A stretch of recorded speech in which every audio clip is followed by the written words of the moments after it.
नमस्कार। अरुणाचल समाचार में आपका स्वागत है। मैं हूं यारामता सिंह। आइए बुलेटिन में सबसे पहले देखते हैं मुख्य समाचार। राज्य भर में कक्षा 10 और 12 की कक्षाएं शुरू। विद्यालय में कोविड दिशा निर्देशों के अनुसार छात्रों के स्वास्थ्य की गई जांच और उन्हें वितरित किए गए मास्क। कई महीनों बाद विद्यालय खुलने से विद्यार्थियों में पढ़ाई को लेकर देखा गया उत्साह।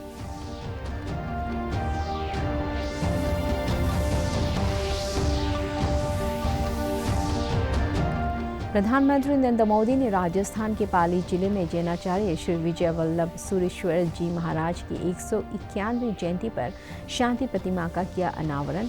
वोकल फॉर लोकल महत्व देने के संदेश को जन जन तक पहुंचाने का किया आह्वान।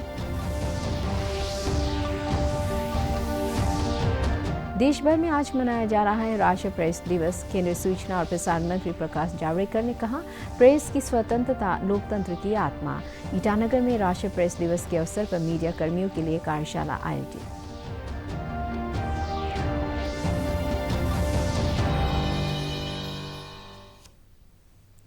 कोरोना महामारी के चलते करीब 6 महीने से बंद राज्य के विद्यालय आज से खुल गए हैं।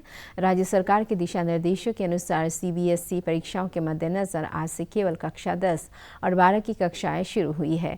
कई महीनों बाद विद्यालय खुलने पर विद्यार्थियों में काफ़ी उत्साह देखा गया।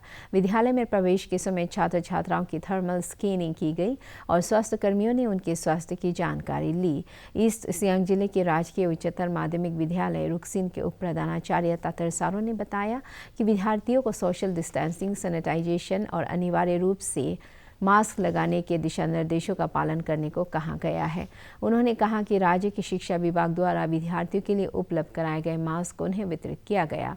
अपर सुबनसिरी जिले के दापोरी जो सहित विभिन्न विद्यालयों में हाई स्कूल और इंटरमीडिएट के विद्यार्थियों ने स्कूल खुलने पर उत्साह देखा गया। बहुत दिन के बाद आज स्कूल खुला है और गवर्नमेंट तरफ से हम लोग को स्क्रीन टेस्ट भी किया है और उसके बाद मार्क्स भी दिया है हम लोग को। काफ़ी दिन से हम लोग भी स्कूल आने के लिए मतलब सोच रहा था स्कूल जाएगा, क्लास करेगा। ऑनलाइन क्लास भी हो रहा है लेकिन ऑनलाइन क्लास जो है इतना सेटिस्फाई नहीं होता है सर, तो इसलिए उसको है मतलब बहुत थैंक्स। जो गवर्नमेंट ने हम लोग को मार्क्स दिया है वो मार्क्स को भी साथ साथ हम लोग डिस्ट्रीब्यूट कर रहे हैं। इसी तरह हम लोग एसओपी को फॉलो करके हम लोग कल से क्लास 10 एंड 12 का क्लास जैसे भी positively will start the classes. बच्चा को लोग बहुत इंटरेस्ट ले रहा है, they are very much eager.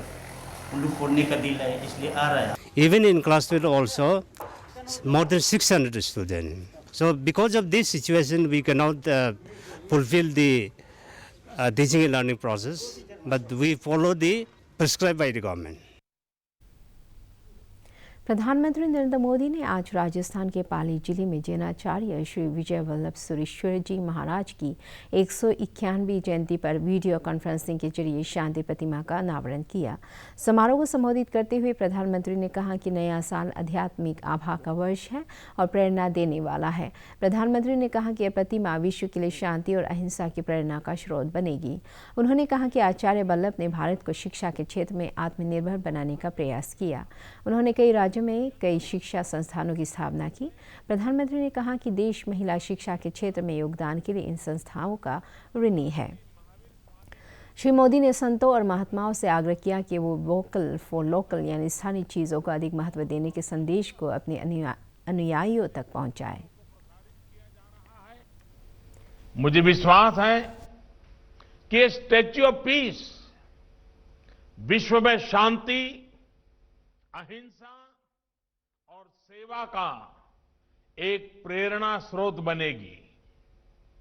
साथियों, आचार्य विजय वल्लभ जी वे कहते थे, धर्म कोई तटबंधों में बंधा सरोवर नहीं है, बल्कि एक बहती धारा है जो सबको समान रूप से उपलब्ध होनी चाहिए।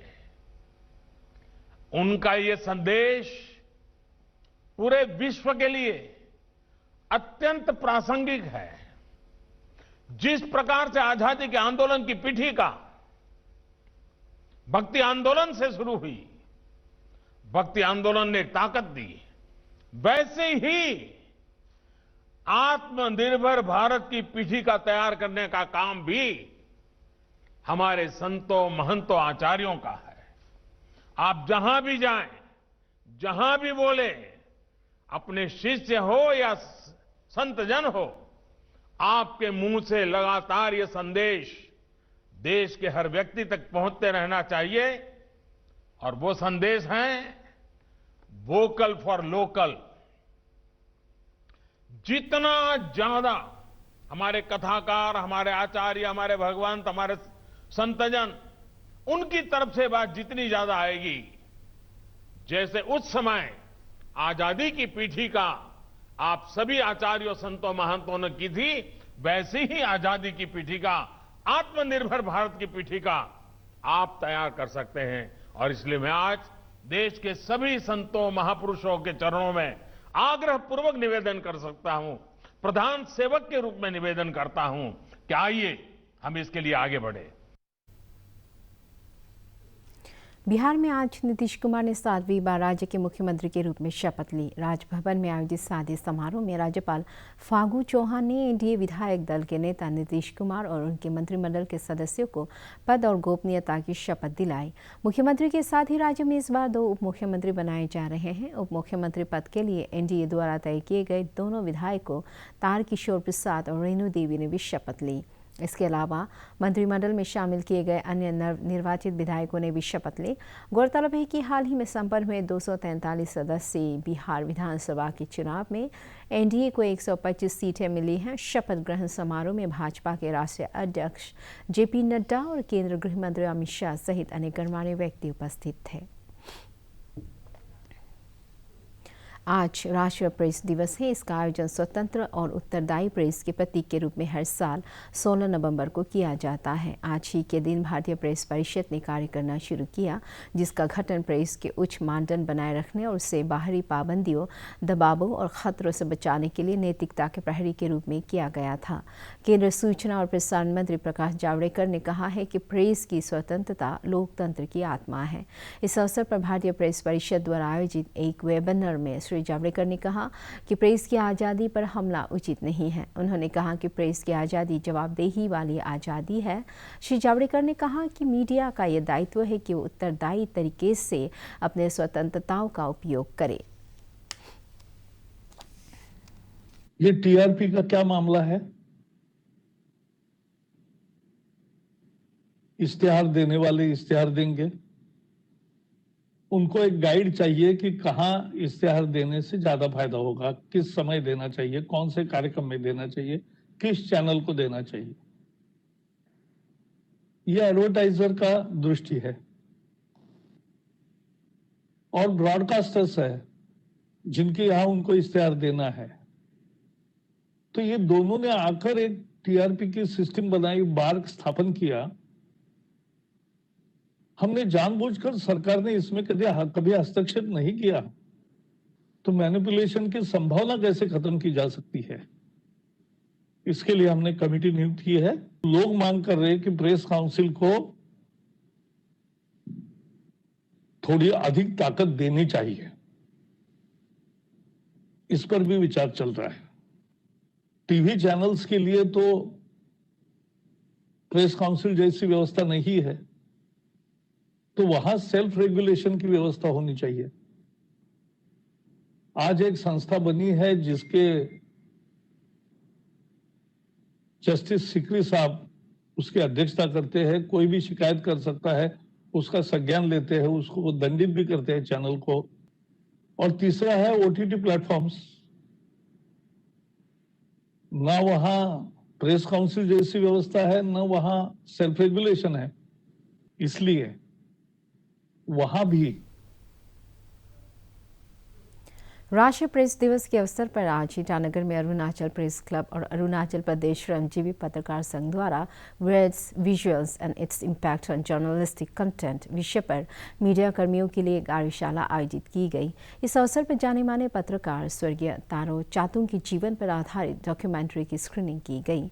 अरुणाचल प्रेस क्लब के अध्यक्ष दोदुम यांगफो और अरुणाचल श्रमजीवी पत्रकार संघ के अध्यक्ष अमर सांगनो ने मीडिया कर्मियों को राष्ट्रीय प्रेस दिवस की शुभकामनाएं देते हुए के हितों की रक्षा के प्रति वचनबद्धता व्यक्त की। इस अवसर पर पत्रकारिता के विभिन्न पक्षों से जुड़े विषयों पर अतिथि वक्ताओं ने अपने विचार रखे। वक्ताओं में राजीव गांधी विश्वविद्यालय के प्रोफेसर और संस्कृति कर्मी मोजी रुबा, पत्रकार तोंगामृना, मुकुल पाठक और DIPR के उपनिदेशक देनहांग बोसाई शामिल थे।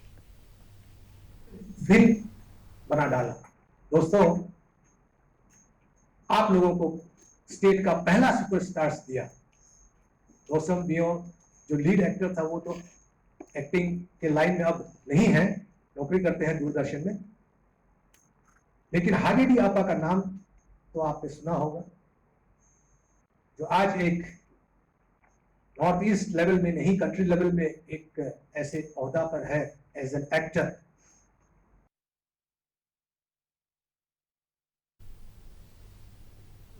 असम के तिनसुकिया जिले में बगजान स्थित तेल के कुएं में लगी आग को सफलतापूर्वक बुझा दिया गया है। सरकारी सूत्रों ने बताया कि विशेषज्ञ अभी इस बात का पता लगा रहे हैं कि कुएं में गैस का रिसाव हो रहा है अथवा नहीं। बगजान तेल कुएं में लगी आग पर पूरी तरह नियंत्रण पाने में 5 महीने से अधिक का समय लगा है। विशेषज्ञों ने 60 टन के स्नबिंग यूनिट की मदद से इस आग पर काबू पाया है। जम्मू कश्मीर के उरी सेक्टर में LOC पर पाकिस्तानी सेना द्वारा गत 13 नवंबर को संघर्ष विराम समझौते के उल्लंघन की घटना में शहीद सेना के हवलदार हरधन चंद्र रॉय का आज उनके पैतृक गांव असम के दुबरी जिले के मेहदीपारा में राजकीय सम्मान के साथ अंतिम संस्कार किया गया। 38 वर्षीय हरधन चंद्र रॉय वर्ष 2001 में सेना में शामिल हुए थे। उनके परिवार में पत्नी और एक बेटा है। असम के मुख्यमंत्री सर्बानंद सोनोवाल ने कल शाम आर्मी बेस अस्पताल गुवाहाटी में शहीद के पार्थिव शरीर पर पुष्पांजलि अर्पित की। उन्होंने राज्य सरकार की तरफ से शहीद के परिवार को 20 लाख रुपए की आर्थिक सहायता देने की घोषणा की।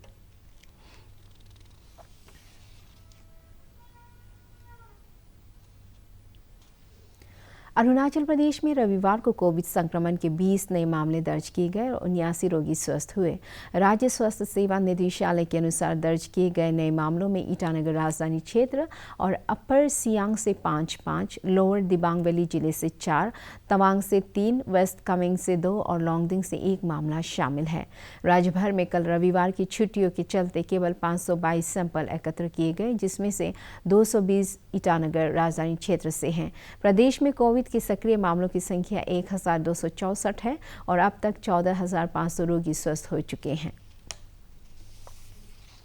देश में कोविड-19 से स्वस्थ होने वालों की दर में और सुधार हुआ है और यह 93.27% हो गई है।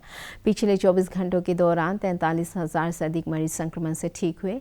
केंद्रीय स्वास्थ्य मंत्रालय ने बताया है कि अब तक 42,49,000 से अधिक रोगी इलाज के बाद स्वस्थ हुए हैं। इस समय देश भर में कोरोना रोगियों की कुल संख्या 4,65,000 है। पिछले 24 घंटों के दौरान 30,548 नए मामले सामने आए हैं, जिससे देश में संक्रमण की पुष्टि वाले रोगियों की कुल संख्या 88,45,000 से अधिक हो गई है। पिछले 24 घंटों के दौरान 435 मौत हुई है, जिससे देश भर में कोरोना महामारी का प्रकोप फैलने के बाद से हुई मौतों की संख्या 1,30,070 हो गई है। देश भर में भाई और बहन के प्रेम का प्रतीक भाई दूज पर्व मनाया जा रहा है। आज के दिन बहनें अपने भाई की लंबी आयु और खुशहाली के लिए प्रार्थना करती हैं और बदले में भाई अपनी बहनों को उपहार देते हैं। देश के विभिन्न भागों में इसे भाऊ बीज, भतरु द्वितीया, भाई पोटा, निनगल, चाकुबा और भाई टीका जैसे अलग अलग नामों से मनाया जाता है। प्रधानमंत्री नरेंद्र मोदी ने भाई दूज के अवसर पर लोगों को शुभकामनाएं दी है। उन्होंने कहा है कि इस पर्व को ध्यान में रखकर हमें महिलाओं और बालिकाओं के हितों की रक्षा करने का संकल्प लेना चाहिए।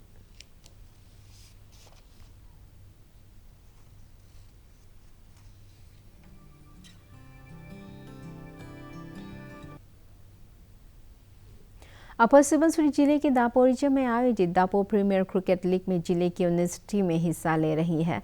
कल इस प्रतियोगिता का उद्घाटन करते हुए पूर्व विधायक दिक्तो येकर ने कहा कि युवाओं के लिए खेल के क्षेत्र में भी अपार संभावनाएं हैं। उन्होंने युवाओं से शिक्षा के साथ खेलों पर भी ध्यान देने की अपील की। श्री येकर ने कहा कि कोविड महामारी ने शरीर की रोग प्रतिरोधक क्षमता को बढ़ाने के लिए खेलकूद के महत्व को साबित किया है। प्रतियोगिता का उद्घाटन मैच K2 क्रिकेट क्लब और चैंपियन इंडियन क्रिकेट क्लब के बीच खेला गया। टैलेंट को निकलने के लिए ऐसे टूर्नामेंट वगैरह वगैरह बीच बीच में ऑर्गेनाइज करना पड़ता है, इसलिए ये ऑर्गेनाइज करने वाला टीम को आप सबों को मैं बहुत बहुत धन्यवाद।